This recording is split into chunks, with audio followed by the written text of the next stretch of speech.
So mga kababayan, ako ay, na-curious and nagkalkal kasi naalala ko nasampahan ng thank you Ate Dina from the US. Naalala ko na sinampahan ng kaso si Miss Maharlika. Alam ko kung ilang kaso ang sinampa diyan, okey? Sabi ko, "Ano ng update, matagal na yun, eh, for sure umuusad." Sabi sabi ng mga Ensaymada vloggers kasi mga titkuya, 99.99% nagtira nga ng 0.01% pa. Para bang ano, patay ang germs 99.9 sabi ng safeguard, gano'n. Ay, ano ba 'yan? Late reaction. Oh, parang ubos ang germs, parang gano'n yung mga pautot ng mga ensaymada, eh, 'no? 99.99% daw makukulong si Miss Maharlika at pagbabayari ng milyon-milyon ng isang nagsampa ng kaso sa kanya. Alam ko kung sino-sino yung mga nagsampang 'yan ng kaso, okey? Marami sila. Pero itong kaso ang pinaka I think nauna. Yeah, one of the first two cases na sinampa kay Miss Maharlika. Luckily, nasa US siya, maayos ang kanyang pamumuhay do'n, nakakayanan niya yung gastusin sa pagharap ng kaso. Pero siyempre matinding perwisyo 'yan. Sabi ko nga, kung kaya nilang sampahan ng kaso si Miss Maharlika na nasa US, hindi naman na Filipino citizen 'yan, American citizen na, nag-migrate na nga sa Amerika, paano na lang yung mga vloggers na kritiko na nasa Pilipinas? Magke-create talaga yan ng chilling effect if not domino effect. Matatakot yung mga vloggers na mag-criticize kapag si Miss Maharlika ay naparusahan, thank you Ate Ruthie, at nakulong sa US. Ang galing 'di ba? Nasampahan nila ng kaso si Miss Maharlika, eh, nasa US yun. And ano-ano ba itong mga naisampang kaso sa kanya, I think ang kaso na naisampa sa kanya ng isang designer ay it involves, hindi naman daw dapat siyang i-criticize dahil hindi siya public employee ng Pilipinas. Bakit binabatikos daw ni Miss Marlica? Isa pa dun yung allegedly na yung mga oral defamation nga na ganyan 'no, mga libel, slander. Yung isa pa dun ay, corruption. Involved daw si Akla sa mga corruption sa I think DSWD or something, na si Akla ay nagde-design or naggagawa ng mga damit as uniform for I think DSWD or kung ano mang department 'yan, na malaki yung cut, malaki yung sinisingil. So, parang imbes na halimbawa yung uniform ng isang empleyado ng gobyerno ay babayaran lang ng 2,000, 3,000 yung uniform, sinisingil nila, ino-overprice nila, ginagawa parang gano'n yung 'di ba yung narinig ko dati sa vlog ni Miss Marlica, na ino-overprice yung mga uniform o yung pinapatahi sa designer like 100,000 and more. Parang gano'n. May isa pa ngang designer din na nagsampa ng kaso kay Miss Maharlika dahil sinabi ni Miss Maharlika na bumili laang sa SM. Eh, totoo naman, right? Bumili laang sa SM yung designer na yun, pinalitan niya yung etiketa, pinalitan niya yung tag, hindi tag, yung label ng isang 'di ba totoo naman, umamin naman yung akla na yun. Anyway, another case yun against Miss Maharlika. And then, dito sa kaso na ito kung saan ay sa tingin ko, well, sa tingin ni Miss Maharlika ay si Liza ang utak nito, right? Isa pa dun sa kaso na yon ay yung pagbibigay nga daw di umano ng Rolex nung designer sa anak ni Ma'am Shi, 'di ba? So ibig sabihin, ang tingin ko dito mga kuya kaya nagsampa ng kaso itong akla ay dahil i-ready ko lang ha, wait lang, yung mga babasahin natin. Okay. Ang galing na alam nyo, ang kaso laban kay Miss Maharlika ng designer na ito na sa tingin ni Miss Maharlika ay si Liza ang utak, na-terminate. Bakit nanalo si sa simpleng salita, nanalo si Miss Maharlika sa kaso. Na-terminate yung kaso. Anong nangyari? Nakipag-arrange, nagtatanong lang naman kami, akla, ikaw ba akla through, well, ano to, Liza, ano to? Ang sabi kasi ni Miss Maharlika, ikaw may pakana nito, inutusan mo lang yung designer na akla. Bakit natalo ang kaso? Bakit kayo tinalo ng isang vlogger? Ay, ikaw Liza ay abogada ka, teacher ka pa. Propesora ka noon. Abogada ka rin. Paano kang tinalo? So salamat na lang no yung korte sa US kahit papaano mukhang fair, right? Kumpara sa Pilipinas. Na parang, iba talaga sa Pilipinas. Parang walang hustisya nga dito, sabi ni Sir Jonathan Morales. Parang walang hustisya sa Pilipinas. Okay? So, Ate Joyce Simpson, thank you. I-ready ko lang yung ating presentation. Or magard. Okay, bear with me. Anong uunahin ko dito? Ang dami, ang haba, ang plenty. Oo. Yun nga, kumbaga ang dating ay parang pumiyok si akla eh. Ito yung tingin ko, pumiyok siya. Si Miss Marlica, labas ng mga pasabog na may nagbigay ng Rolex at kung anik-anik pa, corruption sa DSWD, gano'n, ino-overprice ang designs, at kung ano-ano pa marami pang chinichika itong si akla kay Miss Marlica kasi nga ang code name lang ni Miss Marlica sa mga sources niya ay puting ahas, right? Itong si Aklang designer, maputi talaga ito, literal na maputi. Oh. So lahat ng si Akla magaling tsumika, may chinika pa si Akla. Ewan ko kung parang hindi naman 'to kasama sa kaso. May chinika si Akla kay Miss Maharlika na yung mga kasamang akla daw ni Liza sa mga lakad niya ay siyang mga ano, parang supplier ng pulburon. Grabe yung mga pasabog ni Miss Maharlika. Lola Imelda, thank you so much po. Hello. So, si Akla, siguro nahuli ni Liza, right? Parang bakit nakakalabas yung mga atsu-tsu natin? Ikaw lang naman ang kasama ko nung mga araw na yun. I don't like it talaga. I don't like it na. Bad shot ka sa akin. Ganun na-booking. Right? Siguro, na rin, magaling manghuli rin yan yung palasyo ng mga ahas, magaling manghuli ng mga puting ahas. So, pumiyok si Akla, umamin na, di ba, na parang umamin in a way na siya yung tinutukoy ni Miss Maharlika ang nagbigay ng Rolex, ganun, kay Sandra, right? So, nagsampa ng kaso. Parang, kumbaga, ang dating ay mga yan, hindi totoong may chinika ako kay Marlica. Parang ganun yung dating, di ba? Hindi totoong may sinabi ako dyan na patungkol kay, kung anik-anik, yung mga patungkol, halimbawa nga doon sa mga, baka ang supplier ng pulveron ay yung mga aklang kasama ni Smugs sa mga lakad. Like yung nag-hi Louie yan sa Bacolod. Hi Louie, I'm here in Bacolod campaigning for my hubby love. Di ba may ganun siyang ganun? With Mary Chris and a bunch of gay people. Gay people na lagi niyang kasama, allegedly, sabi ni Miss Marlica, yun ang supplier ng pulveron. At ang nagchuchu niyan ay si Akla. So lahat, siguro si Akla lagi ring sumisilip, nanonood yan sa channel natin. Hello, kapatid. Nalulungkot ako sa nangyari sa inyo ni Miss Marlica. Pero ba't mo sinampahan ng kaso? Para palabasin na hindi totoo yung mga sinasabi niya. Ay kapag narinig naman ni Lisa Smugs yung mga vlog ni Miss Marlica, alam ni Smugs na totoo yung sinasabi ni Miss Marlica sa vlogs niya. Kaya ka rin nahuli, bad shot ka nga siguro. Oy, may nga pala Akla bago natin discuss yung mga nakalkal ko dito sa itong mga documents, itong kaso ni Akla laban kay Miss Marlica, available online, and nakalkal ko, nahanap ko. Kaya magtanong kayo pag nag-vlog si Miss Maharlika, ano na ang balita sa kaso mo? Bakit parang hayahay ka naman dyan? Parang anong nangyari? Mga tat kuya ko lang nagsabi sa inyo, tapos ang kaso terminated, bakit na-terminate Akla? Ha? Kayo baga ay nagbigay ng pakimkim kay Miss Maharlika? Kasi ang alam ko mga tat kuya, dahil sinampanan nila si Miss Maharlika, tapos terminated ang kaso nila, baka mag-countersuit si Miss Maharlika, right? Magsampa siya ng kaso laban kay Akla. Walang hiya, pinahirapan mo ko sa kasong ito, ganon. Bayaran mo, i-reimburse mo yung ginastos ko sa kasong to. Na-terminate. Baka mag-counterfile ng kaso yun si Miss Marlica eh. Akla, nagtatanong kami, ikaw baga ay nagbayad kay Miss Maharlika? Bakit na-terminate ang kaso? Bakit natapos ang kaso? Mga ensaymada, sabi niyo makukulong, siguradong makukulong. Hindi makukulong. Terminated ang kaso again. Terminated. Available sa website. Sa Google nyo. Kung ano tong kaso i-type yung pangalan ni Miss Marlica ang totoo, tapos yung pangalan ng designer. Lalabas yan dyan. Kaya nga nakalkal ko eh. Bakit na-terminate?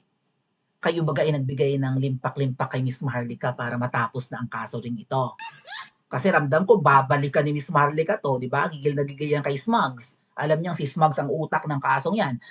Paanong ang isang designer na walang pambayad, sabi ni Miss Marlica noon, ng kuryente, nangungutang pa nga pambayad ng kuryente, right? Dahil nga yang si Akla na yan ay parang na-cancel culture yan sa TikTok yung kanyang store eh, yung tinda, yung kanyang ano, yung kanyang negosyo, 'di ba? Yung mga binibenta niya mga designs niya. So, nung binanggit niya dati na idolo niya si Imelda Marcos, kinancel culture ng mga pinklawan yan. Parang, 'di ba? Lumamlam yung kanyang pagtitinda online ng kanyang mga design na damit. Oh, so naghirap si Akla, walang pabayad ng kuryente. Sabi ni Miss Marlica, ngayon ang aklang yan, yung inuupahan niyang pwesto for his negosyo nga ng, di ba, boutique, halimbawa, yung kanyang kung saan niya dinidisplay yung mga designs niya. Oh, nabili na raw ang buong building.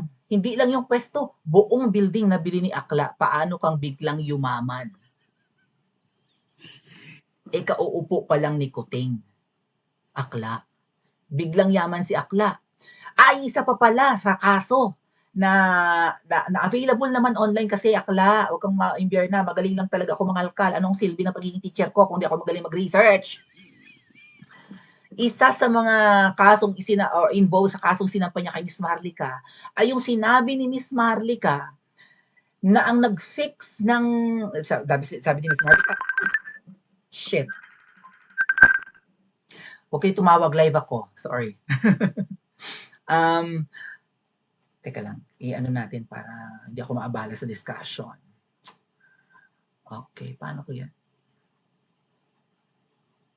Okay, hold on a second. Alright. Sinabi ni Miss Marlica na ang nag-fix ng mga passport or visa, ang nag-fix ng visa ni Akla at ng kanyang pamilya para makapagparoot pa rito sa Anemika. Di ba na igagala ni Akla yung kanyang family doon sa US? Si Akla, pabalik-balik din ng US. Ang nag-fix di umano ng visa ni Akla ay si Liza. So, kasama yata yun sa kaso. Alright? So, kalka lang yung Principesa, naghanap ako ng, okay, mag-open ako ng documents din eh. At babasahin ko na lang sa inyo ha. Okay, hold on. Medyo nakakrap kasi ito eh. Kaya hindi ko basahin ko. Ang dami eh. So, Akla, at saka mga ensaymada, iribat nyo ito. Anong nangyari? Bakit na-terminate yung kaso? Bakit na-deadball ang kaso? Nasa tingin ni Miss Marlica ang may utos kay Akla na, at saka kung paano na kaya ni Akla magsampa ng kaso in the US. Ibig sabihin nag-hire si Akla ng ano, 'di ba, ng US lawyer. Oh. So paano niyang na-afford ang ganon? So gusto talagang mapilayan si Miss Marlica, ang Akla na ito ay nagamit, and unfortunately for them, hindi sila nag-succeed. Okay.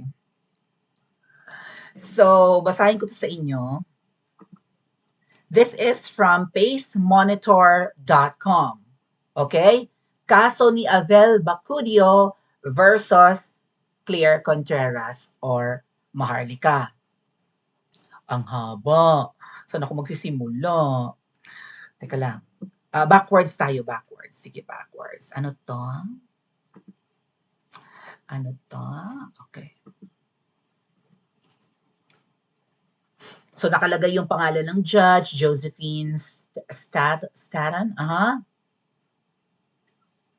Okay. Stipulation to dismiss nitong November 4 lang. To dismiss case pursuant to Rule 41 of the Federal Rules of Severe Procedure filed by Plaintiff Avel Bacudio. Nung Lunes, order staying action pending final settlement, removing case from active. Hindi na active yung kaso. In other words, terminated. November 4. Anong araw na? Lagpas isang linggo na. Lagpas 8 araw. Nasa 8 araw na nakakalipas. Na-terminate na pala yung kaso. Hoy, mga siraulong din sa ibada. Anong nakala ko pa makukulong si Miss Marlica? Kaya pala lamyad na yung isa, tour ng tour, cruise ng cruise. Pasayaw-sayaw kung saan-saan. Millions mga ate at kuya ang pinag-uusapan dito. Miss Maharlika, bakit na-terminate ang kaso? Imposibleng hindi ka magsampan, hindi ka mag-count, imposibleng hindi ka mag-countersuit, right? Imposibleng hindi ka mag-file ng kaso laban kay Avel. Ano nangyari? Nabigyan ka ba ni Avel ng 10 million? Anong arrangement ang nangyari? Miss Maharlika, bekenemen, ha? Bekenemen, malapit ng Pasko. Pakiambo na naman kami. Magkano baga ang nakuha mo? Imposible kasi ma-terminate and then walang mapapala si Miss Maharlika dito eh. Siyempre, gigil yung tao, right? Gigil si Miss Maharlika. Walang hiya kayo, piniperwisyo niyo ako, pwes pare-resbakan ko kayo. Bakit na-terminate itong kasong ito at mukhang hindi naman re-resback si Miss Maharlika? Miss Maharlika, magkano baga ang napala? Kaya naman, magpapasko, ambon-ambunin naman kami ng kaunti. Oh, basa. Mahaba to eh. Oh. Notice of parties conditional settlement by Judge Josephine Staton or Staton, whatever. Ayan, ang dami. Notice of motion and motion for attorney fees and cost filed by, granting the part, whatever, September. Okay, hold on. Ang dami. Sabi ko available naman to online. Okay? Diyos ko, ang dami. Teka lang. Nung June pa, may June pa. Minutes of motion to strike complaint filed by defendant. Ms. Marlica, motion for order for requiring plaintiff to post an undertaking pursuant to CCP section yada yada. Okay, daming. Okay. May mga declaration dito si Ms. Marlica, Claire Contreras. May declaration din si Pebbles. Andito si Miss Pebbles na mention. Pebbles Cunanan, Vicente Cunanan. Declaration ni Bennett Kelly. Okay. Sino yung Bennett Kelly? Baka kung sino man yun. Anyway, meron kasing anti-SLAPP sa US. Okay, maraming ganap-ganap yan. Sinasabi kong nabanggit si Vicente Cunanan. Nasaan si Vicente Cunanan? Si Pebbles. Siguro si Pebbles ay isa sa mga nag-testify in favor of Miss Marlica. Kasi meron din ditong may testimony rin dito si Attorney Glenn Chong sa kasong ito. Si Dr. Kelly kaya itong Bennett Kelly, maybe si Kelly Kellogg's Dayag, no, kaibigan ni Miss Marlica, proving na ganon-ganon. Pero ito nga po, ang ginawa ni Miss Marlica dito, nag-anti-slap motion siya, right? Parang yun yung isang protection yata sa US kung sakasakaling sampahan ka ng kaso at nasasagasaan yung freedom of expression mo or freedom of speech mo. Anti-SLAPP stands for Anti-Strategic Lawsuit Against Public Participation. It is a legal remedy. Nagbabasa ako dito ng kung ano yung anti-SLAPP na to ng US. Legal remedy that protects citizens from lawsuits that are intended to silence them from exercising their constitution. Ito yung ginamit ni Ms. Marlica laban kay Avel Bacudio yung designer.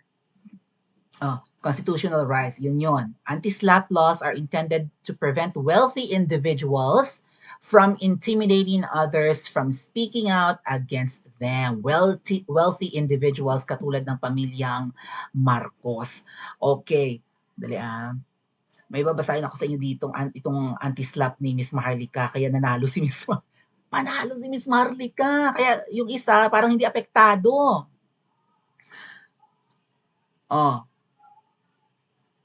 Ano to? Maharlika seeks dismissal of the complaint under $425.16 because her conduct was made in furtherance of her rights of petition or free speech pursuant to yada yada. Her speech was connected to an issue of public interest Her speech is protected by the First Amendment and by Section 2 of California Constitution. In addition, plaintiff is a public figure and is therefore subject to the actual malice. Yung plaintiff, yung nagsampa ng kaso, right? I think si Avel Bacudio ay considered public figure. Sabi ni Avel, hindi ako public figure. Private citizen daw siya. Sabi niya, di ba? Oh.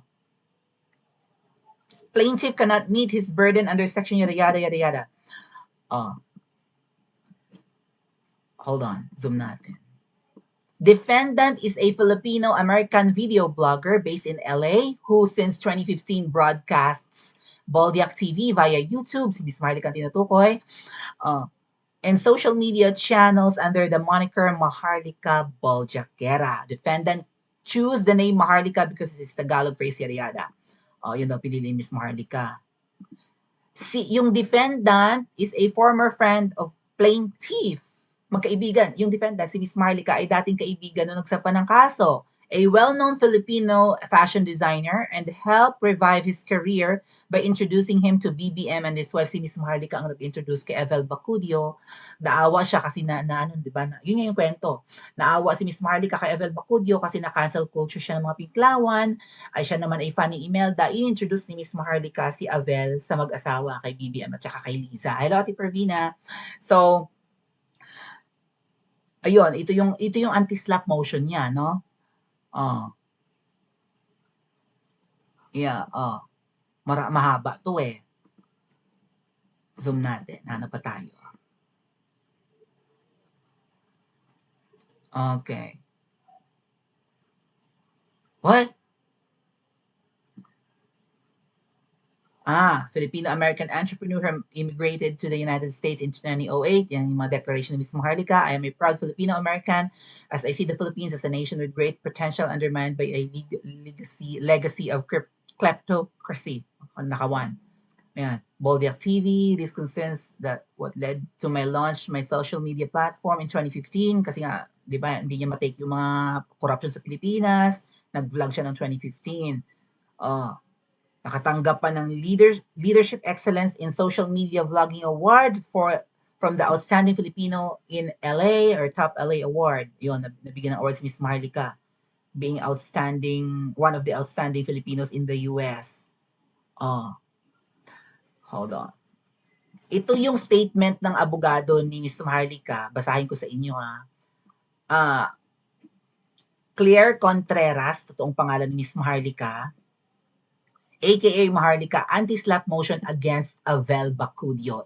Nanalo si Miss Maharlika dito. I represent Claire Contreras, aka Maharlika, sabi ng abogado ni Miss Maharlika, who is a Filipino-American video blogger in Southern California and outspoken critic of the current administration of Philippines President Ferdinand Bongbong Marcos Jr. She has been sued for defamation, pamamahiya, right?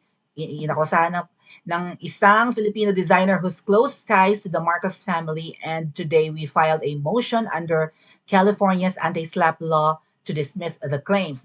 Panalo si Ms. Maharlika. Terminated yung kaso.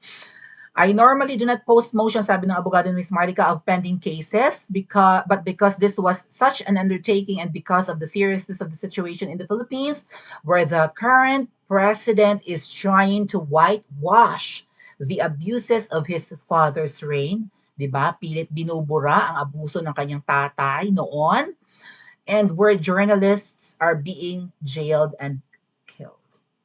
Kinukulong noon ng mga jorno at pinapatay. Actually, nangyari na yan ngayon. Remember, Percy Lapid? And kami ang mga makabagong journalists, ang mga vloggers, eto ngayon, pinipersecute through filing cases, ganyan. So, congratulations, Miss Maharlika, panalo ka. Kaya pala parang wala kang sakit ng ulo, gala ka lang ng gala dyan. Baka naman, may napala ba tayo dyan? Ambuni naman kami ng Berry Lake, malapit ang Pasko. Gaano kalaki ah. Okay.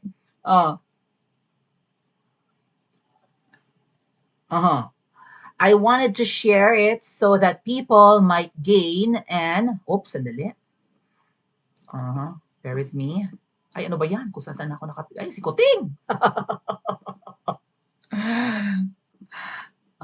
So that people might gain an understanding of what is happening there in the Philippines. Nakakatuwa itong abogado ni Miss Marlica. Naggawa siya ng post patungkol dun sa kaso. Okay? While this is an important issue on a personal level, it was a thrill to work with some lawyers whom I have great respect for. Nagpapasalamat yung abogado ni Miss Marlica kay sa iba pang lawyers, Mark Randazza, Carl Cronenberger, and Leah Vulik. I am grateful for their assistance on this matter. The hearing on this matter will be in late June. May yan. Declaration ni Miss Marlica, declaration ni Kelly, at kung sino-sino pang abogado, pati yung declaration ni Pebbles, nandito, Attorney Glencho. So maraming backup si Miss Marlica laban sa kasong isinampa ni Avel at nakakapagtakang na-afford ni Avel ang magsampa ng kaso. So inaakusahan ni Miss Marlica na ang utak ng mga kasong ito ay si Liza Marcos. Again, terminated ang kaso. Bakit nag-succeed ang kampo ni Miss Marlica na burahin na yung kasong ito or tapusin na? 'Di ba? Pinakita ko kanina. Saan ba 'yon?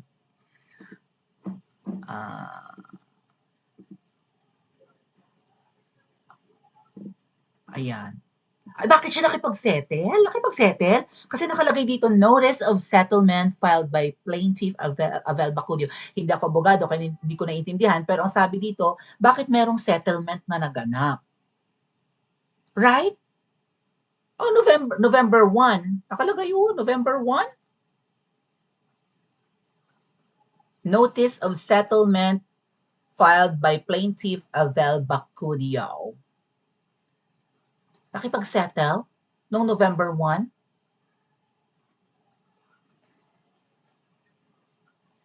Available ang document sa pacermonitor.com. So, madali nyo makakalkal yan. Nga pala, Avel, ang sabi ng mga puting ahas sa akin, kaya siguro hindi rin nag-progress yung kaso mo bukod sa karapatan naman ni Miss Marlica ang, 'di ba, ang kalayaan sa pamamahayag. Everyone's rights actually to eh. This is freedom of expression, freedom of the press, and freedom of speech.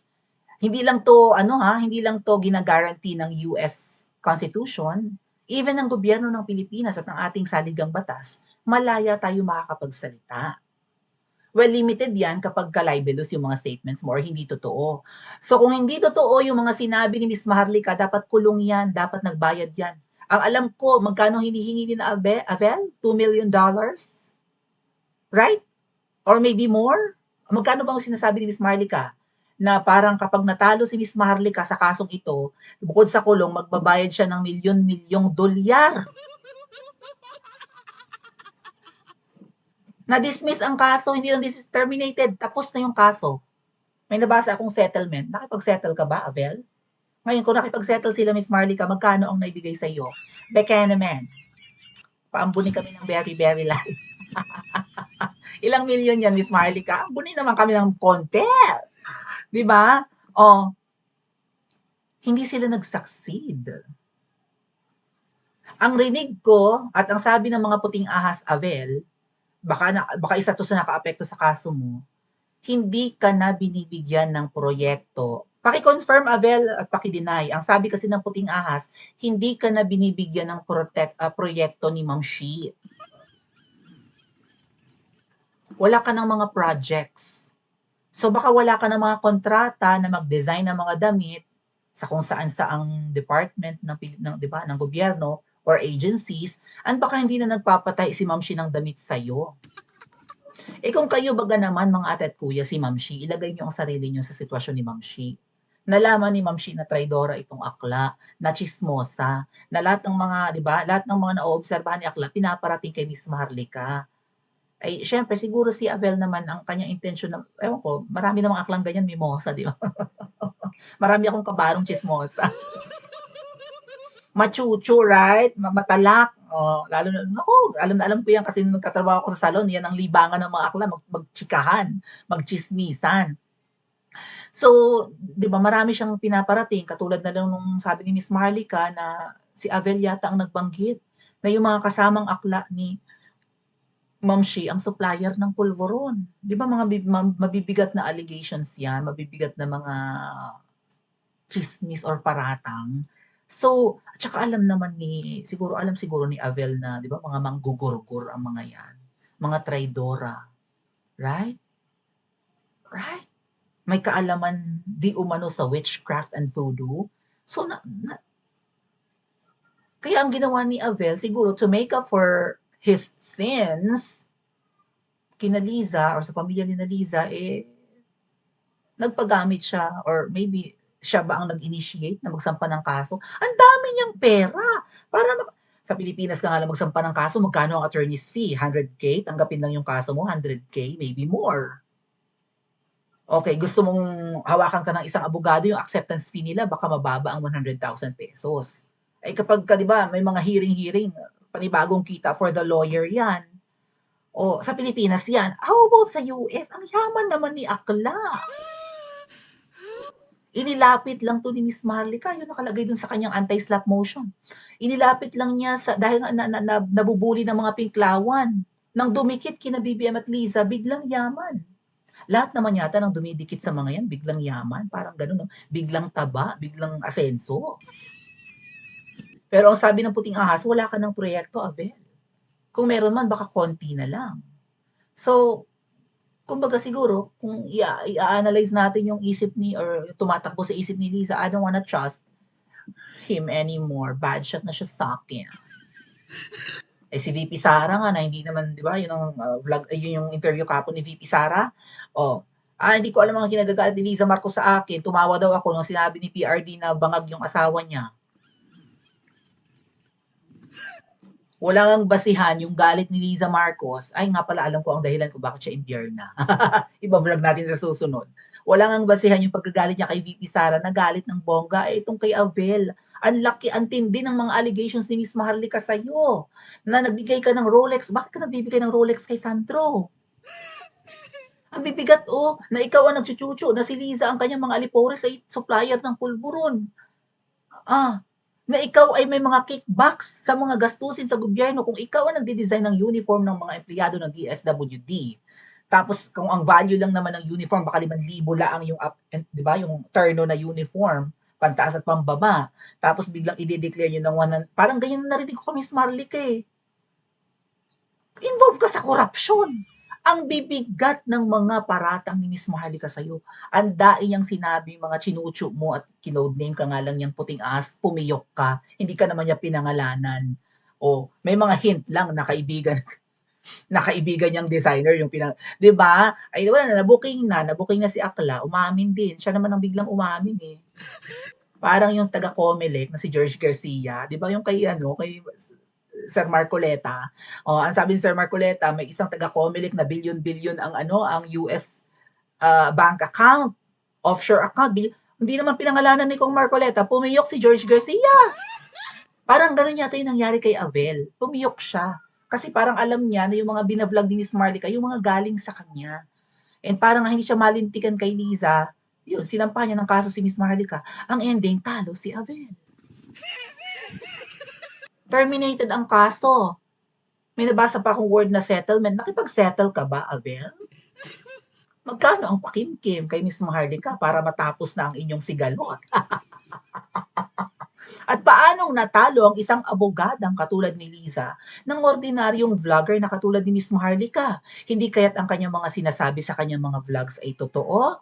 Hindi kaya't ang mga paratang niya laban sa pamilyang yan at even sa designer ay totoo? Paki-comment po sa comment section at mag-like and subscribe din po kayo.